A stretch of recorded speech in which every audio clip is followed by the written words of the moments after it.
比赛有输有赢，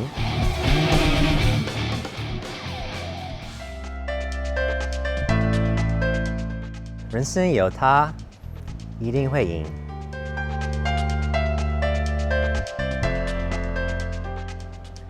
Life changes. Jesus' love, however, does not.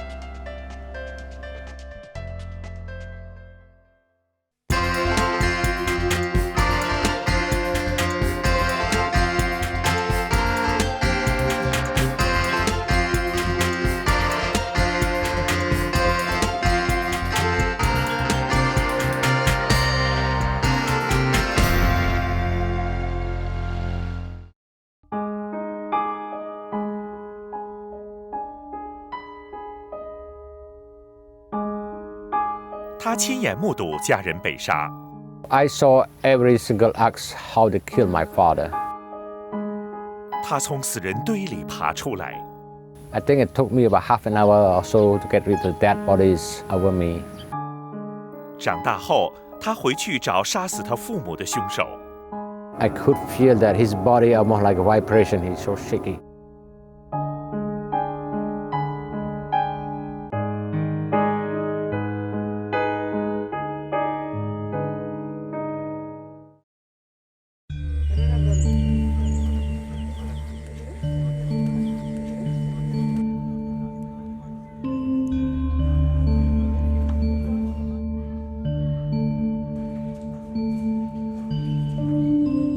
位于柬埔寨暹粒市的吴哥窟，除了有着令人赞叹的美景外，也被联合国教科文组织列入世界文化遗产，是柬埔寨人引以为傲的地方。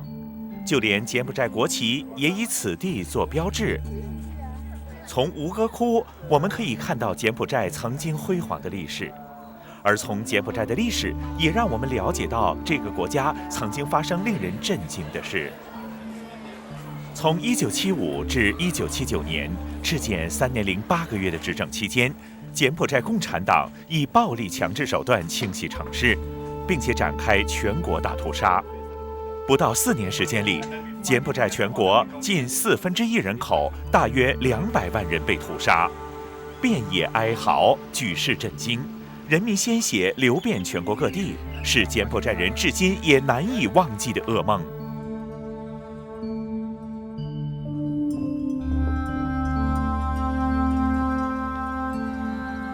辛奎撒正是这次大屠杀的幸存者。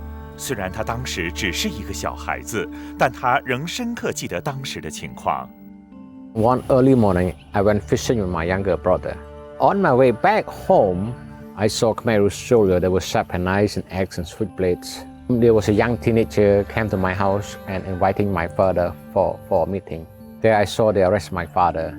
They bound his arm backwards, and then my father confronted him. He said, "What is wrong with me?"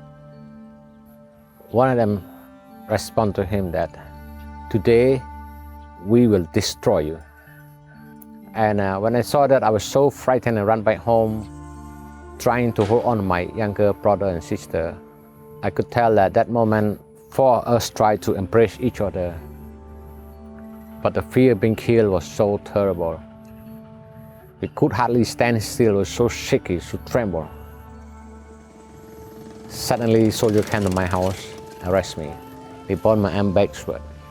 By then, I had almost like 2 years old baby brother. They decided to release me and allow me to carry my baby brother, put him on oxen's cart, and drove us to the jungle with a lot of kids and a professor and other teacher. So I think when we got to the jungle, about 15 minutes prior to the killing, that time they were digging the grave was not ready for us. I got off from the ox carts and carried my baby brother to my father. Looked through his eyes. I could tell that my father was absolutely broken, sorry. Somehow he forced himself to say a few good words. One of the words he said was that I love you. In our culture, we seldomly practice verbal affection. That was my first time, my last time. I remember my father said. It really meant a lot to my life. By the time they finished the grave, they took my father first. And he turned back. He said that we will come together and we will go together as a family. They make him kneel down in front of the grave, try to kneel down, they push him from behind, fall into the pit. He was screaming, kicking. A soldier jumped in, tried to butcher him. So I saw every single act how they killed my father. Professor was there, he tried to run away from that. They tripped him down, he's screaming, they clutched at him, grabbed his feet, threw him to the pit. A lot of kids were screaming. It's my turn then. I carried my baby brother to the grave, laid him on my left side, and knelt down. Someone pushed me from behind. I was falling on the pit. Then I heard they clapped my baby brother at least 4 or 5 times. The first 3 times I could hear his scream so loud. All I could remember was that there's a lot of body was falling over me. Blood comes through my nose and my mouth, and I could hardly breathe. I thought I would finish.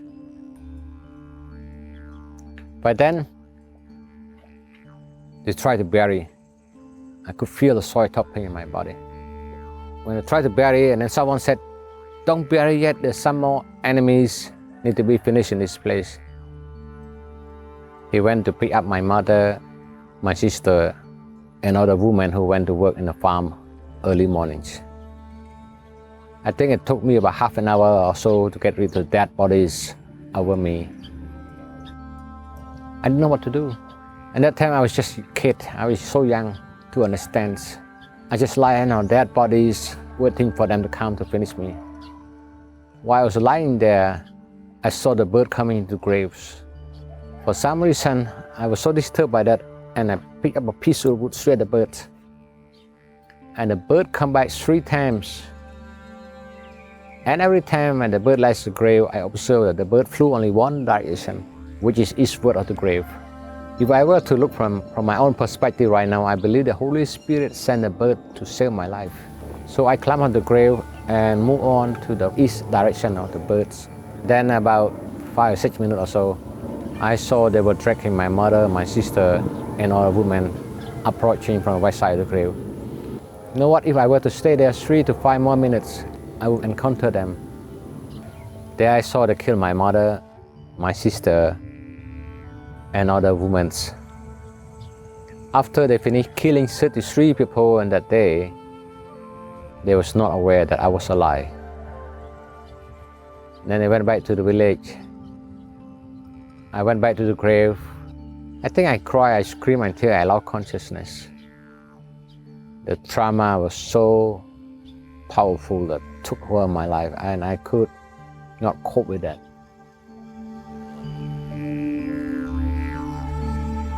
I made 3 promises in my life. The first one that I made was I wanted to take revenge from my family. If I could not fulfill the first one, I wanted to dedicate my life to be a Buddhist monk. And the last promise that I made was that if I could not fulfill the first 2 promises, I would like to go far, far away from Cambodia. And then I went back to live in the village, and then I found the man in the village tried to help me to escape all of that. Anyway, it's a long journey that I survived. By 1979, and then I returned back to live with my auntie, returned back to live in a city, and then I went to school. It was so difficult for me to cope with my study. And that time I suffered what we call post-traumatic stress disorder. Unfortunately, no one in the society understanding how I went through mentally, emotionally and psychologically. And it was so difficult for me to cope with that. Nightmares, flashback, and anxiety, and feeling insecure, and it was so difficult to live with that PTSDs. However, I tried my best to cope with my study. When I complete my study, I decided to join the police force. My desire to become a policeman was very simple, so that I could return back to that village with a gun in my hands I want to suck their bloods.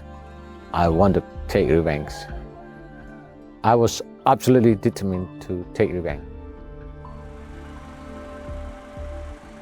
Before I reached the village, I met a farmer there, and he said that there was a lot of Khmer soldiers there.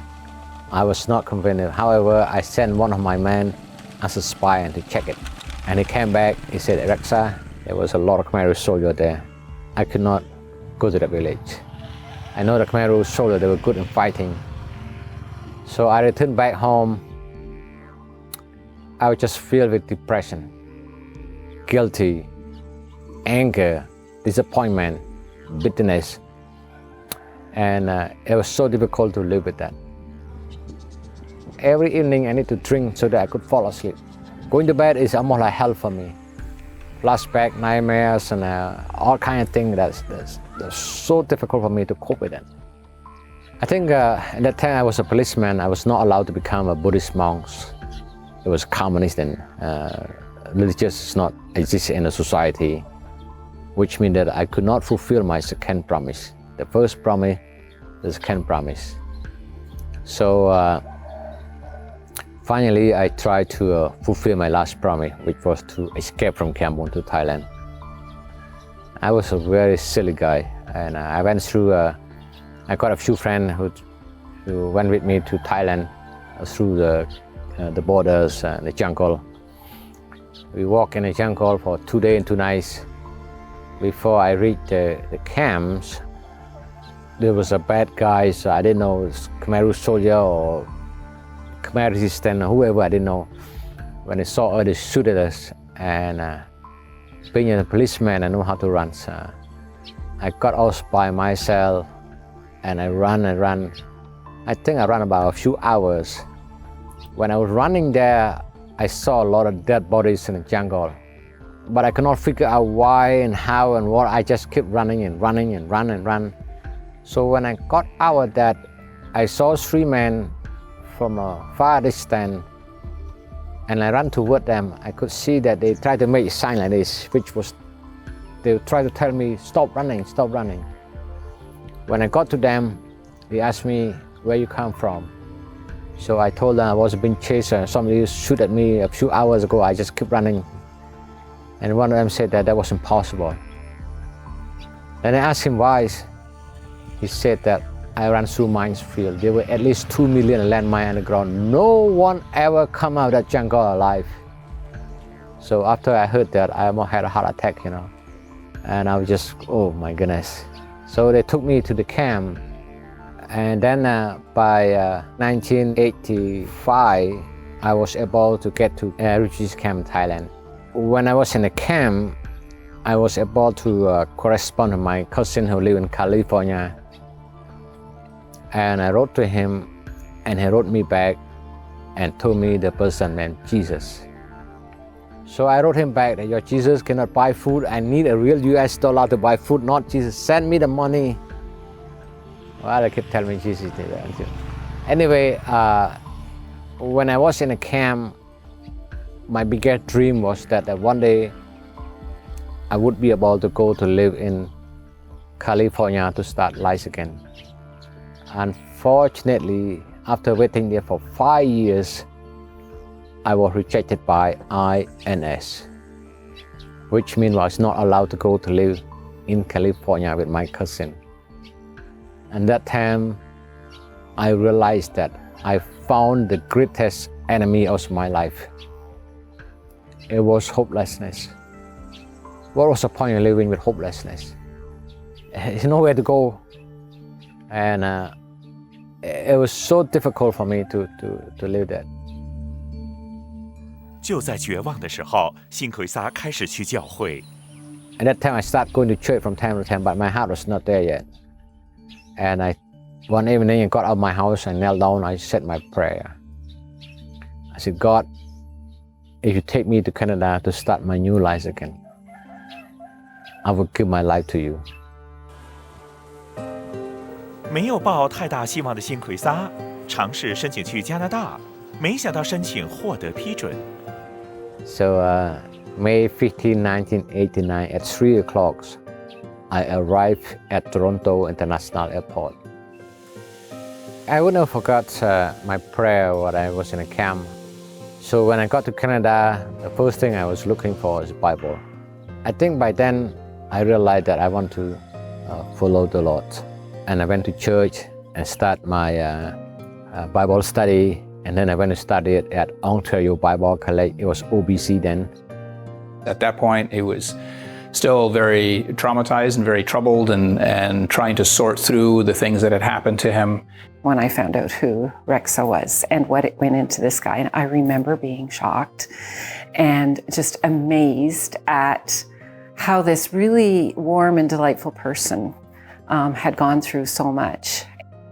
That in those years, there were several times that Rexa confided that he was having physical problems and sleeping problems, and knowing that there still was some suffering going on. And it was in the early years of him sorting this all out and finding healing and trying to understand how God allowed this kind of suffering and incorporating it with his Christian faith and all of that.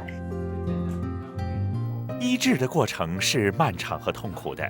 在过程中，辛奎撒经历很多挣扎，但他都能够从上帝的爱中得到安慰。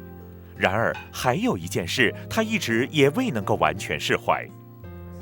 为了可以放下这件事，辛奎撒做了一个不容易的决定，就是回到柬埔寨家人被杀的村落，找回当年的凶手。I returned back to the village where my father was killed and to meet my family killer. That time, when they killed my family, 6 of them was involved in killing my family. Only 2 survived. So I went to see the guy who killed my father. The guy also killed my mother. I mean, at the first time I feel nervous too, so scared, what is going to happen, and he just went, a few people and people who use cruel during that time, so I'm so scared for him. It's easy to say I forgive you from Canada to Cambodia, but in reality, standing in front of a man that took my family forever away to say I forgive you, that was absolutely painful in my life. I offered him a camel scar put on his shoulder. I said, this is a symbol of my forgiveness for you. Then I gave him my shirt, a symbol of my love for you, and the Bible, the symbol of my blessing for you. After that, I gave him a hug. When I hugged him, I could feel that his body almost like a vibration. He's so shaky. I said to him, 28 years ago, when you took my family to the jungle, this is how I felt. But today I came back as ambassador of Jesus Christ. It will set you free. And then I went to see the guy who killed my mother. I went to look for him in 3 different times in different villages. Nobody was willing to tell me. Finally, I met his wife. She broke down and wept and cried. And she said, please don't kill my husband. So I went to she trusts me. She told me, and I went to see him and sit down and talk to him. So I did the same thing. I offered him a Campbell scars as a symbol of my forgiveness for him, the shirt, symbol of my love, and the Bible as a symbol of my blessing for him. And I would sit down and talk, and he said that, why your God is so good that help you to forgive. You need to realize that I was given order to kill your family. If I did not do it, they would kill me. But you know what? I was wrong. You know what he said? Will you forgive me? The moment I heard that, I just broke down, I wept, I cried. I cried in the sense that I had accomplished one of the most difficult missions in my life, which was to forgive my family killer. I actually set myself free.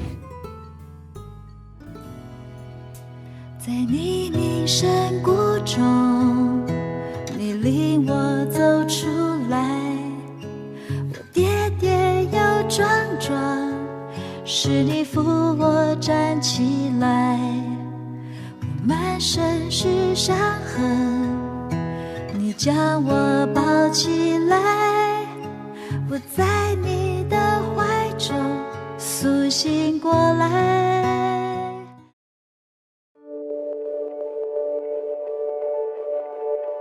辛奎撒得到从未有过的轻生，他知道透过上帝的爱，他能够饶恕并且得着释放的生命。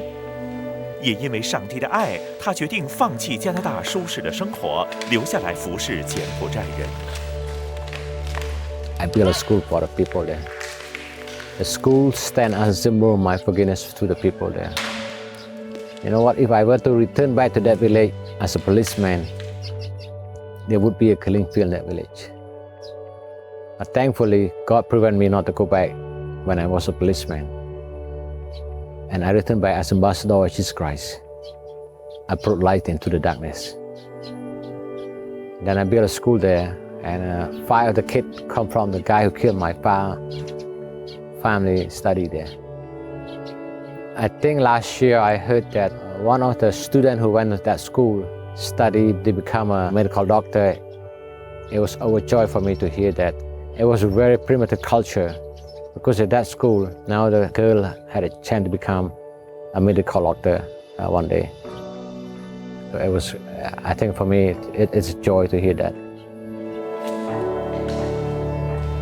除了新建学校与年轻一代同行之外，辛奎撒也身体力行，运用他心理学的专业，帮助一群曾经受过创伤的柬埔寨人，希望这群人能够像他一样，在上帝的爱里得到医治。That was Rix's gift of reconciliation to the village and to those people. How do you account for that except for saying it's a work of God in Rix's life? It's just an amazing work of God. It's really incredible to see. The things that God has done in him are miraculous, not just the miracles that happened with the circumstances surrounding the killings, but the miracle of who he's become and his love for his people. He said, I want to be buried with my people. I want to retire and be buried in Cambodia. And we were shocked. That was a different Rex, and that tells you the depth that his walk with God has gone and how much that healing is genuine. He's not going back there with the fear and trepidation of bringing healing or forgiveness because he thought he had to. Now it comes out of saying, no, you know what? These were my people and they are my people, and I will live with them and I will die with them. I found that really moving. That's a change. And I don't know when that happened, and I don't know if he was able to articulate that either, but that's new. 回望自己的经历，辛奎撒给自己一个总结。There's no freedom in life if I don't forgive. Because of that conviction in my life, I learned to forgive. Forgiveness is not how I set a person free. I actually set myself free. A lot of the misconception of the forgiveness, people tend to say that I forgive you, I let you go, I've set you free. That's not real. You forgive, you actually set yourself free. In my case, when I forgive, I set myself free. But it's not easy. I don't want to just tell people that you forgive, you wake up one morning, I go forgive. No, it's not that. It's a long, painful process. But I know in my heart, by the grace of God, I set myself free.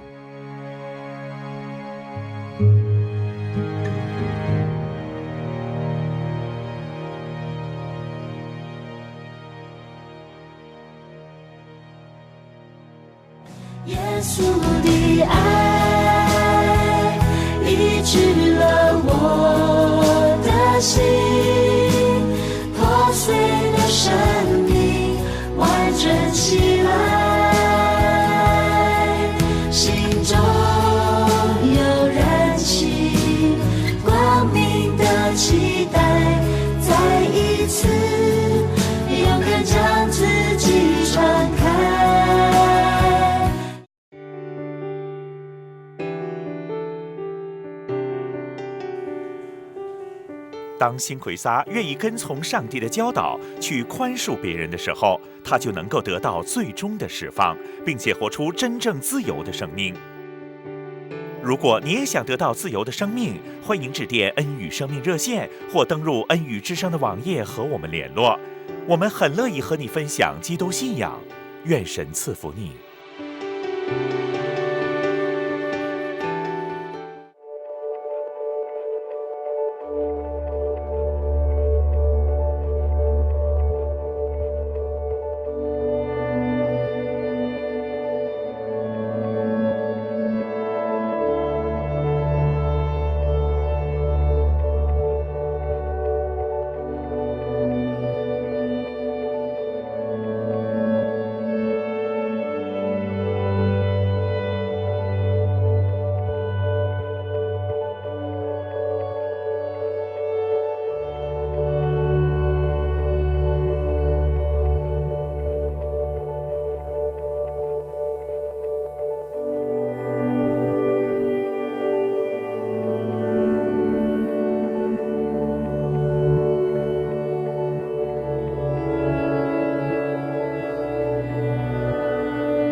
滴滴恩语滋润普世华人心灵。